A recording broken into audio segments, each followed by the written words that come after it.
I used to believe, deep in my bones, that love was the kind of thing you could lean on when your world fell apart. For 5 years, I thought my husband was that kind of love. The kind that held your hair back when you were sick, made late-night runs to the pharmacy, whispered I got you even when you didn't ask.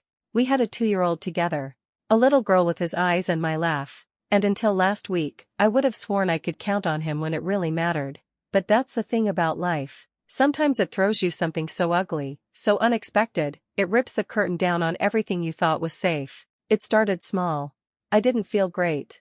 Just a little off, tired, achy, low appetite. You know how it is when you've got a toddler and a million things to do. You don't pause. You push through. I figured it was a cold, maybe the flu, nothing I couldn't sleep off. By day 3, I was shivering under 2 blankets, drenched in sweat, my skin on fire. My heart was racing just from standing. And that morning, when I stood up to get my daughter a cup of water, I collapsed. Right there in the hallway. She cried, called out, "Mommy fell," and I remember crawling, literally crawling, back to bed. That's when I called him. I called my husband at work, voice trembling. I told him something was wrong. That I needed him to come home, to help with our daughter, to take me to the ER if I couldn't stand again. I said, please. He didn't even sound worried. Okay, I'll come home early, he said. Just give me a couple hours to wrap up this meeting. I waited. I waited an hour. Then another. Then another. The sun started setting. My daughter sat beside me in bed, brushing my hair with her little hands like it would make me feel better. I couldn't even keep my eyes open, but I forced them wide because I was scared, really, terrified, that if I passed out, she'd be alone. When he finally walked through the door, it had been almost 7 hours since I called. 7 hours. He looked at me like I was being dramatic, said he didn't realize it was that bad. I couldn't even speak. My lips were cracked, my head was pounding, and I was so dehydrated I could barely swallow. He stood there, blinking, and said, "Do you want to go to the hospital now, or?" That night, I was admitted with severe sepsis. Sepsis. From an untreated kidney infection. My blood pressure was crashing. My organs were starting to shut down. The doctor said if I'd come in even a couple hours later, I might have slipped into a coma. Might have died. They hooked me up to IVs, ran tests, started antibiotics so strong they burned in my veins. I drifted in and out of consciousness for the first 12 hours. Alone. He went home to get some rest. He left me there. Alone. My sister flew in the next morning. She found me pale, shaking, lips still blue. She held my hand and said, "I don't understand. Where is he?" I wanted to say, "I don't know either." But the truth is, I did. I'd known for a while that something in him was slipping away, retreating into work, into himself, into whatever world he disappeared into every time things got hard. But I hadn't expected this. I hadn't expected to almost die while waiting for the man I built a life with to just show up. He didn't. Not when it counted. That was the moment something broke in me. Not in the way that shatters glass. No. It was quieter than that. It was the silence of a door slowly closing. And I knew, if I survived, I wasn't staying. When I came home from the hospital 4 days later, I moved through our house like a ghost. Everything felt too normal.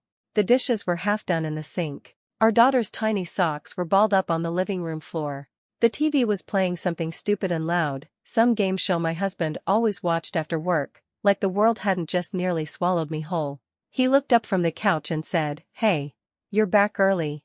Back early. Like I'd just run out for milk. Like I hadn't nearly died waiting for him to come home and save me.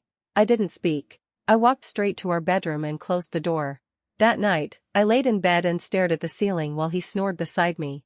The hum of his breath used to be something that soothed me, something I curled into like safety. But now?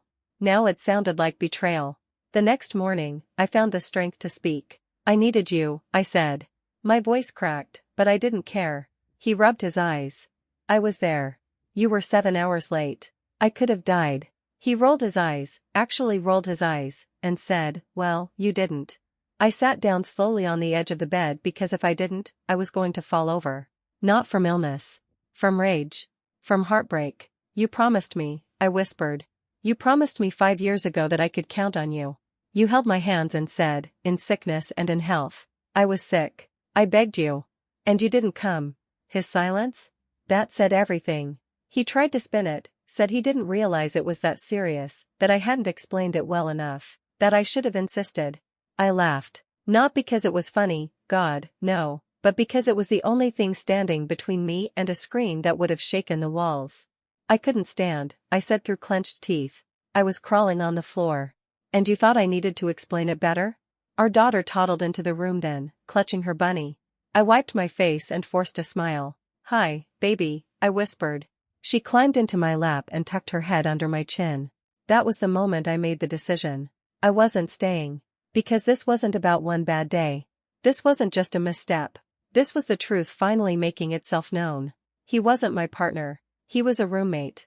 A man who showed up for the good parts and vanished when things got hard. And I wouldn't raise my daughter thinking this was what love looked like, so I waited. I healed. Quietly. Carefully. I started making plans. The day I got my strength back, I picked up the phone and called a lawyer. The day after that, I started packing. He didn't notice. Not until the morning I told him. I'm leaving, I said, standing in the doorway with our daughter on my hip and my bags at my feet. We deserve better. I deserve better. He just blinked. You're being dramatic. No, I said, and I meant it down to my marrow. I'm finally being honest. When I stepped out the door that morning, it was still early enough that the sun hadn't fully risen. The sky was that soft blue-gray that makes the world feel paused. Still. Like even the universe was holding its breath. I carried my daughter on one hip, a diaper bag on the other, and behind me, a single suitcase. Not everything. Just enough. He didn't chase me. He didn't even stand up from the kitchen chair. He just sat there, blinking, like maybe this was some kind of bluff. He still didn't get it. I wasn't bluffing. I strapped my daughter into her car seat, hands shaking, not from doubt, but from adrenaline. From finally choosing myself. I drove straight to my sister's. She didn't ask questions. She just opened the door, pulled me into her arms, and whispered, I've got you. It wasn't until that night, when my daughter was asleep beside me on a borrowed mattress on the floor, that the tears finally came. Not because I missed him, but because I was grieving the version of him I thought I married. The man who held our baby in the hospital with awe in his eyes. The man who used to make pancakes on Sunday mornings and kiss me on the forehead before leaving for work. But that man? He was a memory now. Or maybe, he was a mirage from the start. Over the next few days, the calls started. At first, they were casual. Just checking in, he said. Do you need anything? Then they turned sharper. You really just left? You took my daughter? I didn't respond. Because she wasn't just his daughter. She was mine too. And I was the one who stayed up through the nights when she was teething. I was the one who made her doctor's appointments, kissed every scrape, read her the same bedtime story until I could recite it in my sleep. And when I was sick, when I was hanging on by a thread, she was the one who stayed beside me. Not him. He started getting angrier. Texts that turned into accusations. You're trying to punish me. You're overreacting. It wasn't even that serious. But it was that serious. He just didn't have to live through it the way I did. He didn't feel his body shutting down. He didn't see the nurse rush in with a crash cart. He didn't hear the doctor say the words, we almost lost her. He didn't sit there holding our daughter's hand, wondering if she was going to grow up without a mother. No. He got to be comfortable. Distant. Removed. And I had to survive both the sickness and the realization that I was truly, painfully alone in my marriage. One afternoon, about a week after I left, he showed up at my sister's. I heard the knock. My chest tightened. But I opened the door anyway. He looked tired. Unshaven. His button-up wrinkled. His voice was low when he said, Can we talk? I stepped outside. Closed the door behind me. I didn't know, he said quietly. I didn't think it was that bad. I stared at him for a long time. That's the problem, I whispered. I told you. I begged you. And you chose not to believe me. He ran his hands over his face. I made a mistake. I nodded. Yes. You did. And I lived through it. Barely. His eyes watered. Can we fix this? And for the first time I didn't cry. I didn't feel weak or broken or small. I felt strong. No, I said. Because this isn't a crack. It's a canyon. And I can't build a bridge over something you won't even admit was real. I didn't expect peace to feel so heavy at first.